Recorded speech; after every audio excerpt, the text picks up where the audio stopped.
ব্যারাকপুরের কথা মাথায় আসলেই প্রথমেই আমাদের মাথায় দাদা বৌদির বিরিয়ানির কথা আসলেও ব্যারাকপুর এবং ব্যারাকপুর স্টেশনের ইতিহাস কিন্তু অনেক পুরনো। বর্তমানে উত্তর চব্বিশ পরগনা অন্যতম একটি ব্যস্ত স্টেশন হলো এই ব্যারাকপুর স্টেশন।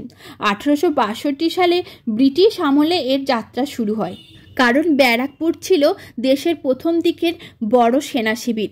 তাই কলকাতা থেকে সেনা আনা নেওয়ার জন্যই এই রেল লাইনটি তৈরি করা হয়। এছাড়াও ব্যারাকপুর শহরটি একদমই হুগলি নদীর তীরবর্তী হওয়ার জন্য খুব সহজেই সেনাবাহিনীকে দেশের বিভিন্ন প্রান্তে পাঠানোর সুবিধা হতো। 1857 সালের সিপাহী বিদ্রোহের স্মৃতি আজও বহন করে এই স্টেশনটি। মঙ্গল পাণ্ডের পথ থেকে কয়েক কদম দূরেই রয়েছে এর অবস্থান। আজও বিদ্রোহের ইতিহাসকে বুকে নিয়ে প্রতিদিন হাজার হাজার মানুষকে যাতায়াতের সুযোগ করে দেয় এই ব্যারাকপুর রেল স্টেশন। এ যেন ইতিহাস আর আধুনিকতার মিলন ক্ষেত্র।